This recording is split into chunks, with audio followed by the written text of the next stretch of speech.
따라합시다. 기도와 말씀. 기도와 말씀이 얼마나 중요합니까? 그러나 진실된 기도, 순종하는 마음의 태도로 말씀을 받는 것은 더욱더 중요합니다. 기도를 하되 또 말씀을 받되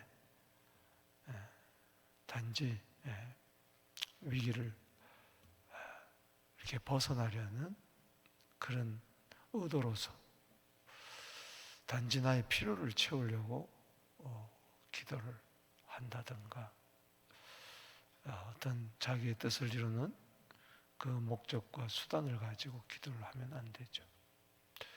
또 말씀을 들어도 점치듯이 또 이 말씀을 또 보고 들어도 되지 않습니다. 우리가 진실된 마음으로 기도하고 진실된 마음으로 순종하는 마음으로 말씀을 받아야 될 줄로 믿습니다. 오늘 시드기야 왕이 여호야긴 왕의 뒤를 이어서 바벨론 왕 느부갓네살 왕이 유다와 마지막 왕 20대 왕 시드기야를 왕을 세웁니다. 36장에서는 여호야김 왕 이야기하다가 갑자기 또 37장에서는 여호야김의 아들 여호야긴 3개월밖에 통치하지 못했어요. 바벨론 느부갓네살 왕을 폐위시키고 마지막 왕으로서 요시야의 셋째 아들 여호야김을 이제 왕으로 세웁니다. 이때에 시드기야 왕 때 또 이야기를 하고 있어요. 오늘 본 말씀은 1절에서 11절 그리고 10절 그리고 11절에서 21절까지 나누는데 전반부는 시드기야가 에레미야에게 기도를 부탁하는 것 그리고 11절에서 21절까지는 말씀 받은 것이 있느냐 말씀을 부탁하는 것. 이 시드기야의 기도 그리고 말씀에 대해서 나오고 있습니다. 에레미야는 고난 가운데서도 신실하게 나라와 민족을 위해서 기도하고 시대에게 받은 말씀을 전하지만 그는 끝내 듣지 않습니다. 자, 오늘 37장 먼저 1절에서 10절을 보겠습니다. 시드기야가 에레미야에게 기도를 부탁해요. 자, 우리 배경된 1절 읽어보겠습니다. 요시야의 아들 시드기야가 여호야김의 아들 고니야의 뒤를 이어 왕이 되었으니 이는 바벨론의 느부갓네살 왕이 그를 유다 땅의 왕으로 삼았더라. 여호야김 때 1차 포로로 잡혀갔습니다. 11년 통치했죠. 그리고 이제 바벨론 왕이 그의 아들 여고니야, 고니야라고도 하고 여고니야라도 하고 우리가 잘 알기는 여호야긴 똑같은 왕의 이름입니다. 왕을 바벨론으로 끌어가고 바벨론 왕이 그 다음에 누구를 왕을 세웁니까? 그의 숙부 삼촌 되는 요시야 왕의 셋째 아들 여호야김을 왕으로 세운 때였습니다. 그 시절을 한마디로 요약을 해서 이렇게 이야기를 하고 있어요. 여기 2절 말씀 읽어보겠습니다. 시작. 그와 그의 신하와 그의 땅 백성이 여호와께 선지자 에레미야에게 하신 말씀을 듣지 아니하니라. 그 시대를 한마디로 요약하고 있어요. 그는 누굽니까? 왕, 또 왕의 신하, 또 그 당시 시드기야 왕 때 모든 백성들의 그 신앙 상태를 한마디로 축약해서 딱 이야기하고 있습니다. 에레미야에게 여호와께서 선지자 에레미야에게 하신 말씀을 듣지 아니하리라. 오늘 이 시대가 우리를 바라보고 있습니다. 과연 하나님께서 주의 종들을 통하여 강단을 통하여 하신 말씀들을 듣고 있는가? 우리가 생각해 봐야 돼요.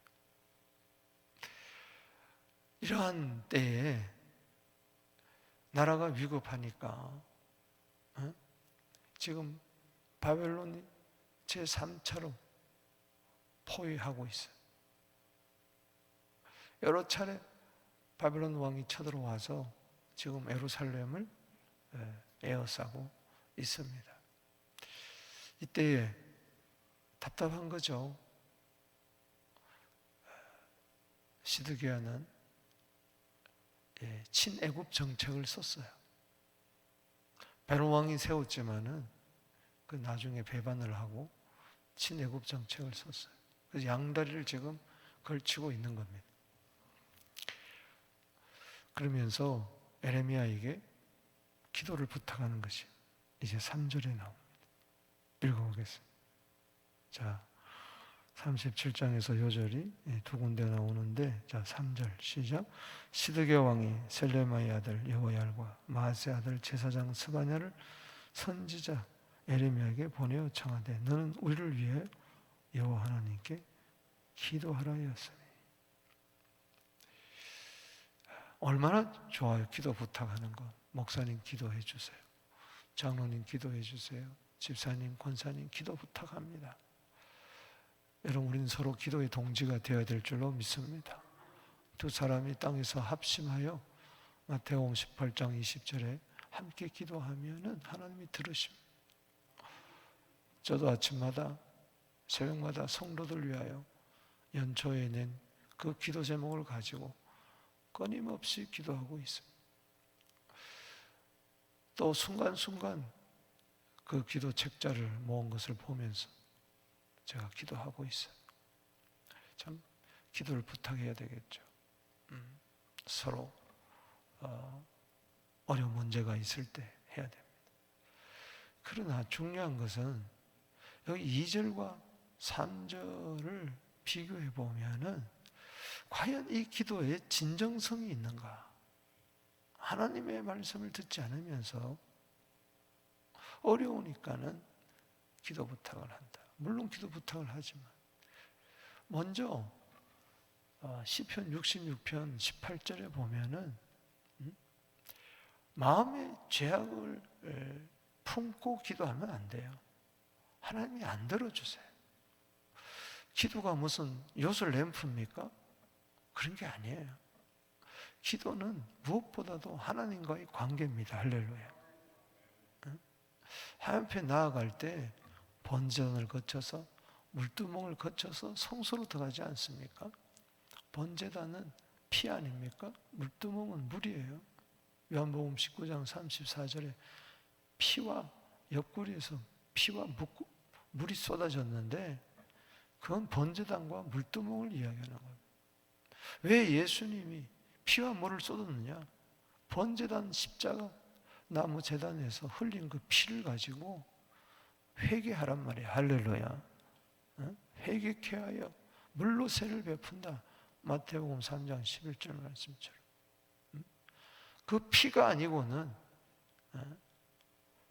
씻을 수가 없으니까 히브리서 9장 22절에 피를 가지고 회개하고 그냥 참여한다고 되는 게 아니에요. 반성한다고 되는 게 아니에요. 예수 피 없이는 사함이 없습니다. 할렐루야. 그래서 성소에 들어가 향단 앞에서 기도의 향단 앞에서 기도하는 것이죠. 그런데 말씀도 듣지 아니하고 말씀을 주신 이유는 우리로 하여금 특별히 그 당시 율법을 주신 것은 죄를 깨닫게 하기 위함인데 로마서 3장 20절에 말씀을 거울로 삼지 않고 어제 말씀처럼 말씀을 아무리 전해도 듣지 않으면 무슨 소용이 없잖아. 그러면서 또 기도내라. 야고보서 4장 3절에 고난 야고보서 5장 13절에 너희 중에 고난당한 자가 있느냐? 기도해라. 그러나 고난당할 때 무조건 기도한다고 되는 게 아니에요. 이 고난을 통해서 자신을 성찰할 줄 알아야 됩니다. 아멘.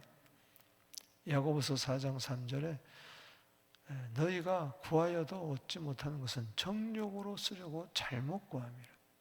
그 욕심은 잔뜩 놔두고 기도가 응답이 된다는 것은 하나님이 우리의 욕심을 채워주는 것밖에 되지 않잖아요. 십자가 앞에 오늘도 정과 욕심을 다 내려놓게 되기를 바랍니다. 이 세상의 모든 염려, 근심, 걱정 다 내려놓고 주님 나의 뜻대로 하지 마옵시고 아버지의 뜻대로 하여 주옵소서. 오늘 예수님의 기도를 본받게 되기를 바랍니다. 그런데 여기 5절 말씀에 바로의 군대가 애굽에서 나오매 예루살렘을 에워쌌던 갈대아인의 그 송을 듣고 예루살렘에서 떠났더라. 애굽이 이 시드기야를 도우려고 예루살렘으로 공격해 오는 거예요. 바벨론 군대와 싸우려고. 그때 바벨론 군대가 이제 물러갑니다. 그러니까는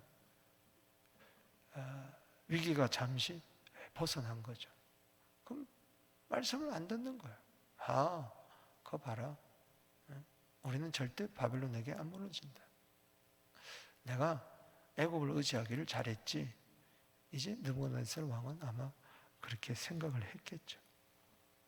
중요한 것은 어려우면은 주여 하고 또 어려움에서 벗어나면은 변소 들어갈 때와 나올 때 단 것처럼 또 싹 잊어버리고 기도를 하지 않고 그거 안 된다는 야. 여러분 이미 에레미야 21장에 가보면은 하나님이 에레미야에게 알려줬어요. 뭘 알려줬느냐? 느부갓네살 왕이 너에게 사람을 보내가지고 기도 부탁을 하게 할 것이다. 여러분 에레미야 21장 2절 말씀에 바벨론 느부갓네살 왕이 우리를 친히 청컨대 이제 제사장 스바냐를 보내가지고 기도 부탁하는 겁니다. 하나님 미리 알려줬어요. 너는 우리를 위하여 여호와께 간구하라. 에레미야에게 이제 기도 부탁한 거죠. 따라합시다. 너는 우리를 위하여 간구하라. 왜 기도 부탁을 했죠? 바벨론 느부갓네살 왕이 지금 예루살렘을 치니 여호와께서 혹시 그의 모든 기적으로 우리를 도와 행하시면 그가 우리를 떠나리라. 기적만 바라보고 기도 부탁한 거예요. 여러분 기적만 바라보고 기도하면 안 됩니다. 기도는 기적의 수단이 아니에요. 물론 우리가 기도하고 기다리고 그러면 기적은 일어납니다만 그 기적은 하나님의 뜻을 이루는 기적이지. 할렐루야. 단지 면피용의 기적이 아니라는 거예요. 에레미야 2장 27절에 보면 그들이 나무를 향하여 너는 나의 아버지라 하며 돌을 향하여 너를 낳았다 하고 그들의 등을 내게 돌리고 그들의 얼굴은 내게로 향하지 아니하다가 그들이 환난을 당할 땐 이르기를 일어나 우리를 구원하소서 하리라. 주님이 다 알려줬어요.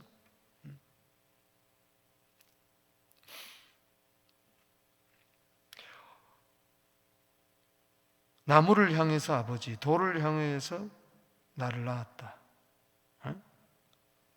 그렇게 이야기하다가 21장에 좀 읽어보세요. 우리가 이미 살펴봤지만 어려움을 당하면은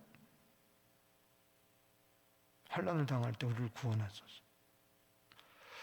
중요한 것은 하나님께 등을 돌리고 얼굴을 향하지 아니한 것을 이걸 바꿔야 됩니다. 할렐루야.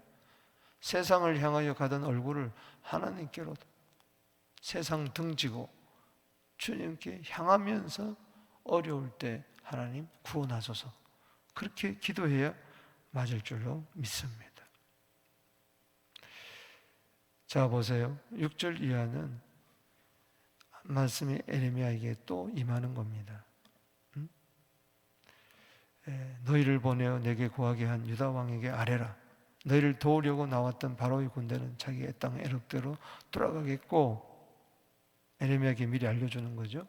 그러나 8절 읽어봅시다. 시작. 갈대아인이 다시 와서 이 성을 쳐서 빼앗아 불사르라. 이걸 모르는 거예요.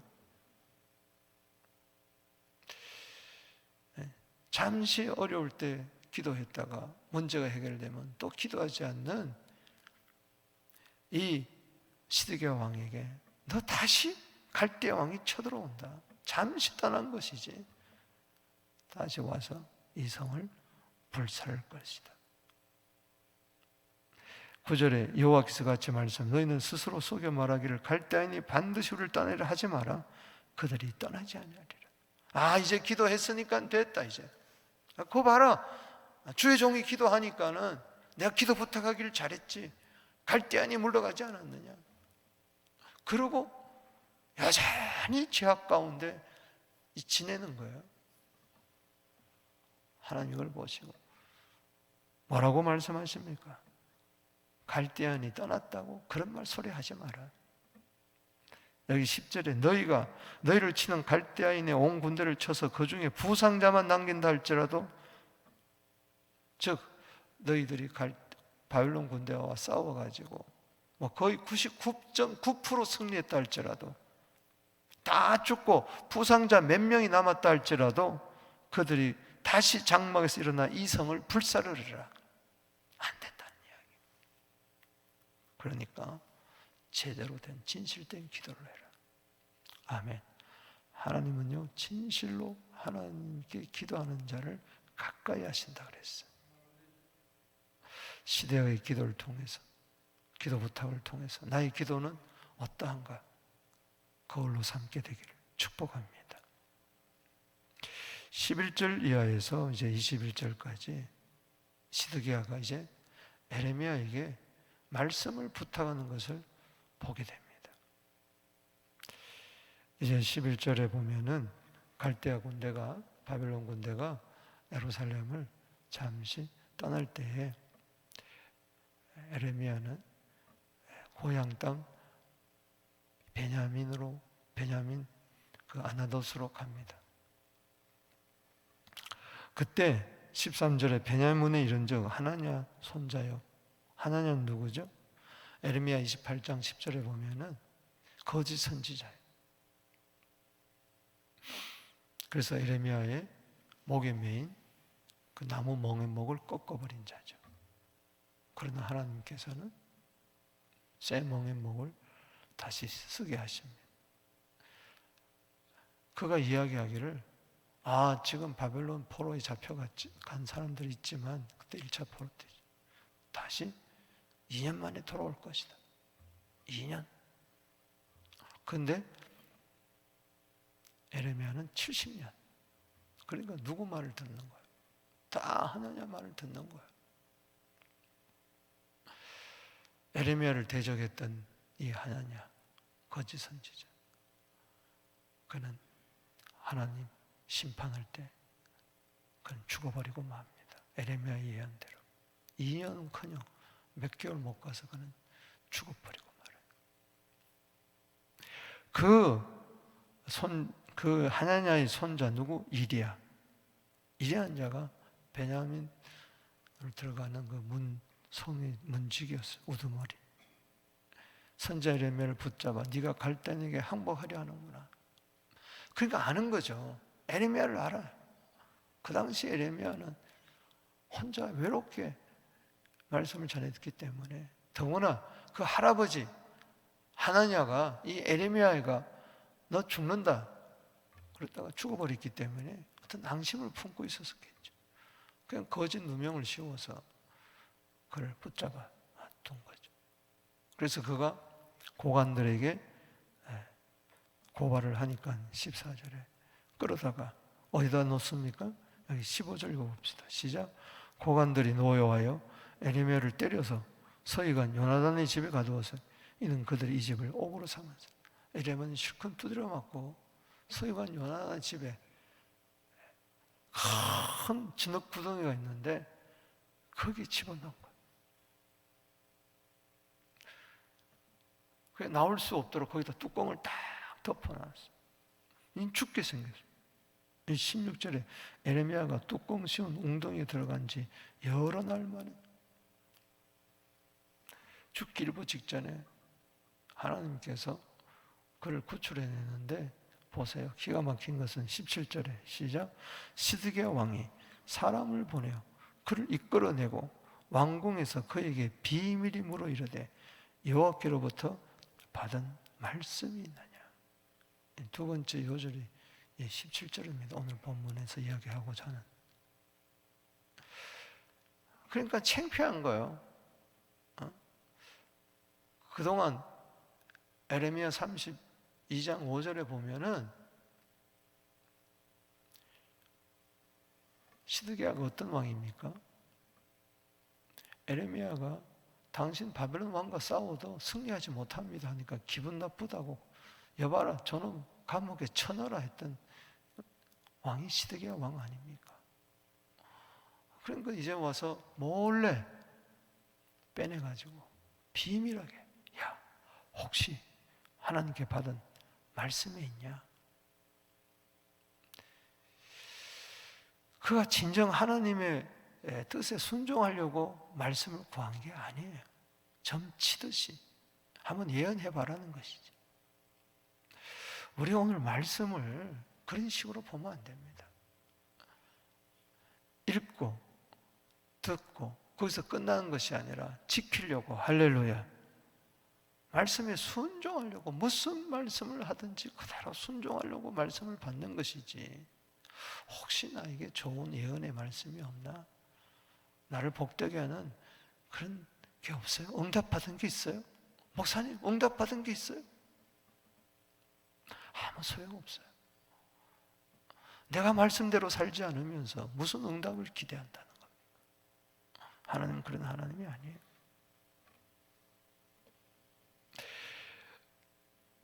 하나님을 변화시키지 말고 내가 변화되어야 돼. 할렐루야. 나는 변화되지 않고 자꾸 하나님을 바꾸려고 한단 말이에요. 나를 바꿔야 돼.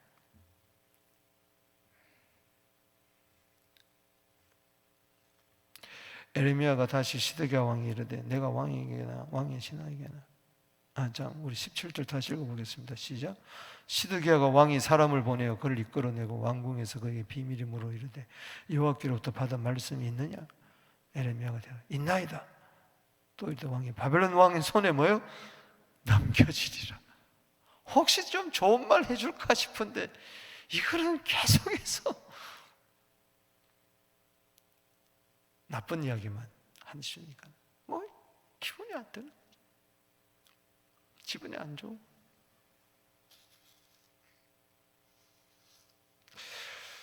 말씀 전해주면 뭐합니까?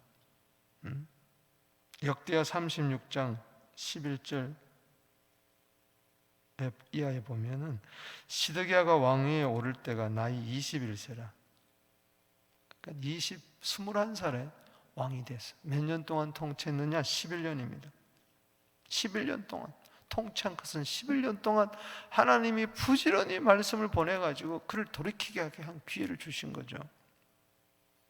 그런데 12절에 보면 그의 하나님 여호와 보시기에 악을 행하고 선지자 에레미야가 여호와의 말씀으로 일러도 그 앞에 겸손하지 아니했어요.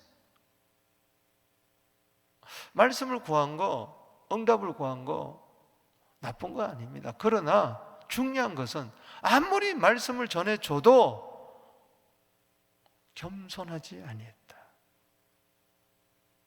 그래서 16절에 보면 그의 백성이 하나님의 사신들을 비웃고 그의 말씀을 멸시하고 그의 선자를 욕하고 여호와의 진노를 그의 백성에 미치게 하여 회복할 수 없게 했다. 말씀을 구했다면, 말씀을 주면은 그 말씀대로 회개하고 실천해야 되는데 그러지 않고 겸손하고 교만하고 뭐 그따위 같은 말씀을 해 옥에가 두고 때리고 멸시하고 비웃고 회복할 수가 없는 거예요.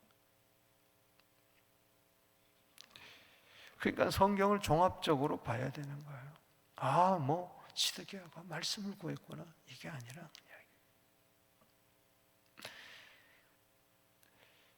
시드기야가 에레미야를 다시 서기관 요나단의 그 진흙고등에 집어넣으려고 하니까는 이제 죽게 생겼으니까 참 에레미야의 이 심정을 보세요.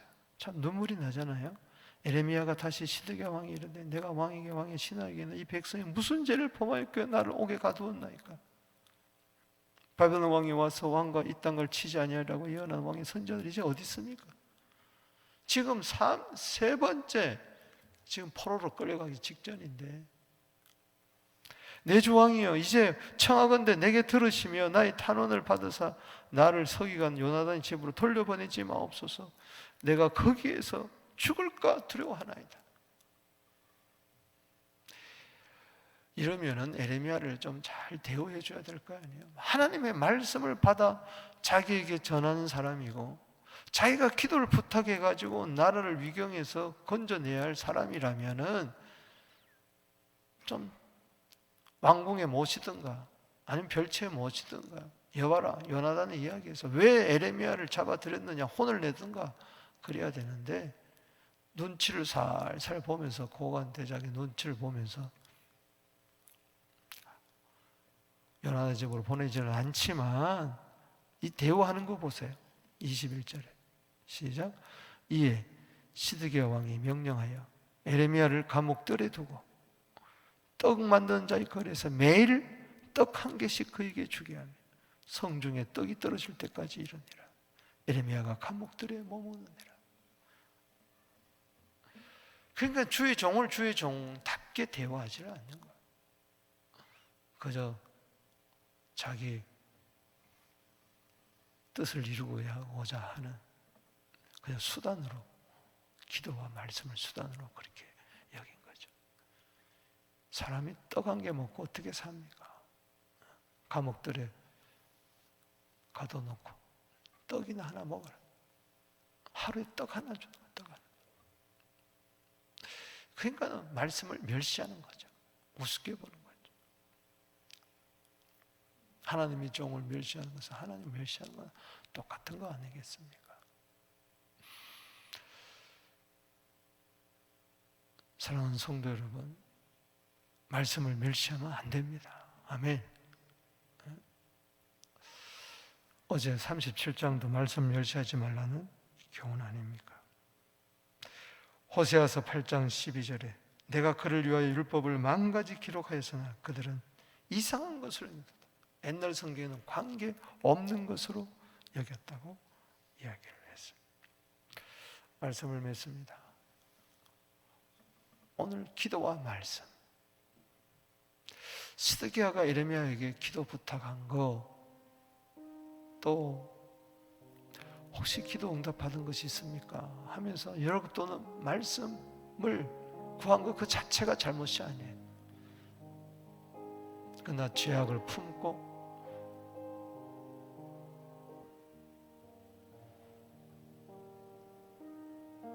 말씀에 순종하지 않으면서 기도나 부탁하고 말씀에 있나 들어보고자 하는 그 교만한 태도, 그건 우리가 절대로 저런 기도, 저런 말씀 우리에게 없어야 되겠다. 왜 기도합니까? 왜 말씀 봅니까? 읽습니까? 디모데전서 4장 5절에 기도와 말씀으로 거룩하여 지내라 할, 하나님의 형상이 거룩입니다. 거룩을 이루어요. 여러분 로마서 8장 28절에 하나님을 사랑하는 자 곧 그 뜻대로 부르심을 모든 자들에게는 합력하여 선을 이룬다. 합력하여 선을 이룬다. 좋게 된다. 그 좋은 게 뭡니까? 이런저런 어려운 일을 통해서 그 선을 이룬다는 것, 선은 뭡니까? 단지 문제가 해결되는 게 아니에요. 어려움이 물러가는 게 아니에요. 그 선은 뭐냐? 가장 좋은 선은 거룩입니다. 할렐루야. 형상입니다. 하나님의 형상. 그래서 8장 29절에 아들의 형상, 그게 가장 좋은 거예요. 이런 고난 저런 고난, 이런 아픔 저런 아픔, 이런 실수 저런 실수를 통해서라도 하나님이 우리로 하여금 하나님의 선을, 즉 거룩을 이루게 하는 거예요. 거룩 없이 기도하고 거룩 없이 말씀 본다면은 이 시드기야의 기도와 말씀과 별반 다를 게 없다는 이야기인 것입니다. 오늘 이 새벽에 우리의 기도가 진실된 기도가 되기를 바랍니다. 오늘 들은 말씀을 옥토밭에 심고 겸손히 인내하면서 말씀을 받는, 이루는, 그래서 하나님의 뜻을 이루는 우리 모두 되기를, 거룩한 기도, 거룩한 말씀 여러분들 있게 되기를 주의 이름으로 축복합니다. 예수의 이름으로 될지어다. 성령께서 도와주실지어다. 하나님의 뜻을 이루게 될지어다. 자, 두 손 들고 우리 회개하는 마음으로 주의 이름 부르며 나아갑니다. 주여, 주여.